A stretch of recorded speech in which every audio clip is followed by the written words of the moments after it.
Order! Order! You are an incorrigible delinquent at times. Behave yourself, man!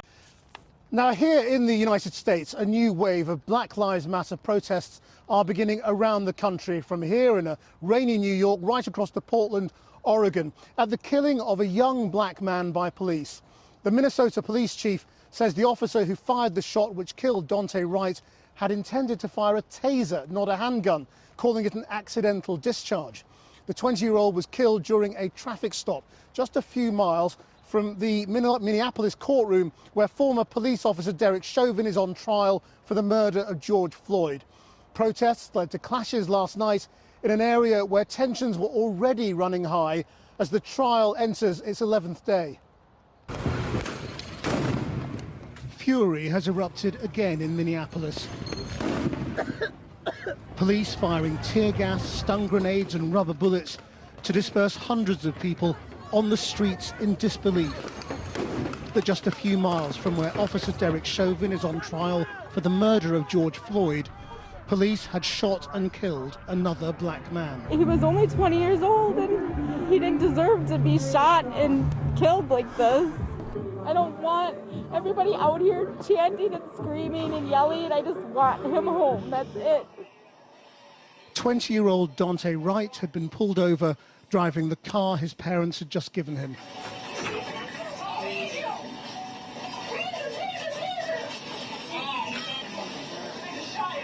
Calling his mother for help, he told her it was because he had air fresheners dangling from his rear-view mirror.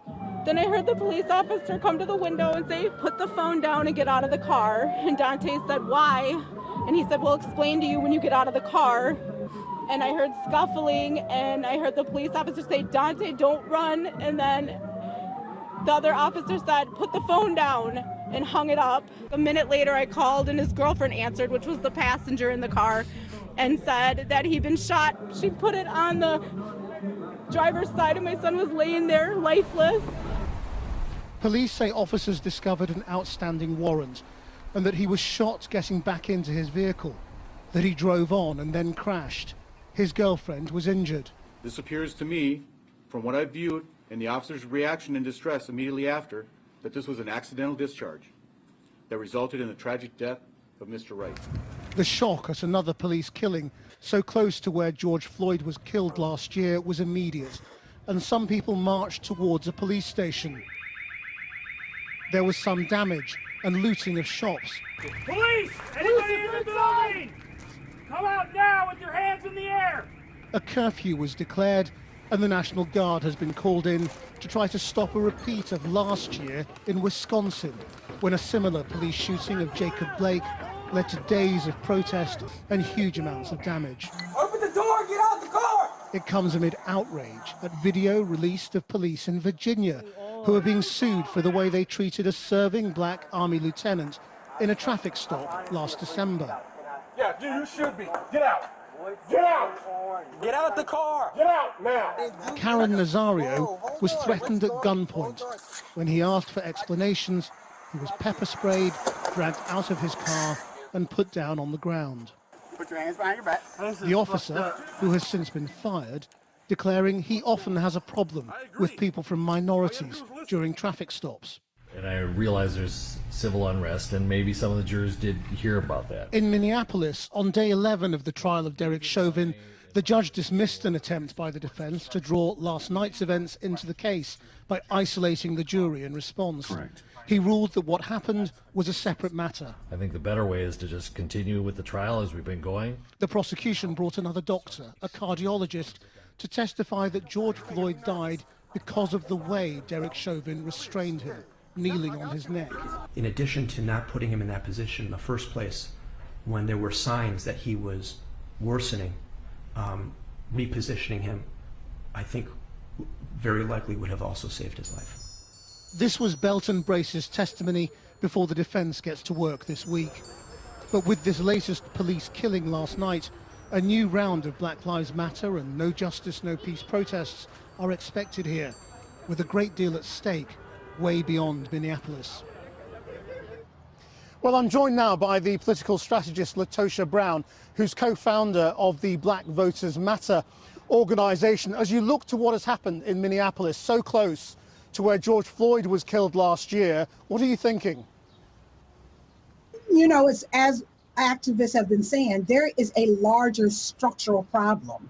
That this isn't about, you know, oftentimes these cases, we're looking at these cases as if they're individual incidents, like they're isolated incidents. And yes, there was one bad police officer that did an inaction. What we're seeing is, as we're seeing these videotapes, as we're seeing what happened last night, is that there is structural racism embedded within the police force in this nation, in this country, that disproportionately impacts Black people different than everybody else. That in some way, Black men are often in something that could be an innocent or literally could be resolved very differently. It winds up becoming a deadly incident. And so there is a larger issue around institutionalized racism that is embedded in the policing in this country. That's what it points to.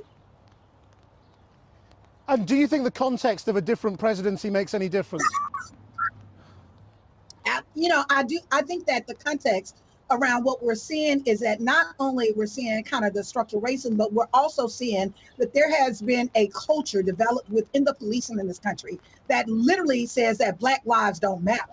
That there has been it's interesting that we've witnessed the mass killing, mass murders and mass killing of all across this country that's been led by white shooters. Somehow the police has been able to offer some restraint, be able to provide some due process, and so they're taken in and literally are given the opportunity to have trial. But oftentimes in these cases, that what we're seeing, when Black folks are stopped, particularly Black men, but when Black people are stopped, there's no due process. That for some way they're jumped over the process from they're stopped and then they're murdered, right? And so that's why we know that we've got to deal with structural racism in this country, and particularly in how it is embedded in the culture of the policing in America.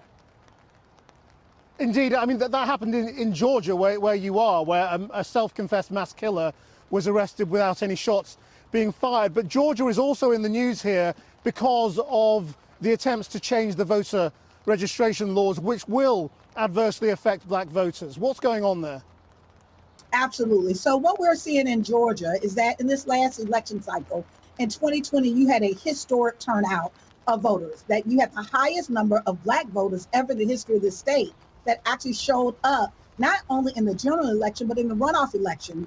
The thing that's interesting about that is that the runoff election itself as a process was designed to actually have the opposite impact, that there would be a deep drop off of Black voters. Instead, what we saw is an uptick and an uprise of Black voters showing up in historic numbers. And so what we've seen shortly after that is that the legislature, the Republican-controlled legislature, they control the governor's house, they control the Senate and the House, that what they did is they actually started looking at legislation to start what I think is punitive, to punish voters who participated in this last election cycle.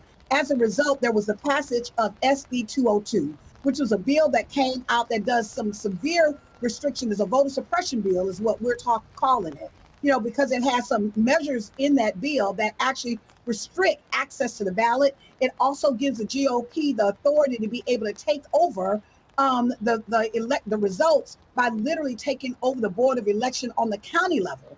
And so it is some egregious pieces that it even criminalizes people of organizations that are actually helping people, giving them water and snacks that have been standing in line 3, 6, 5, whatever hours.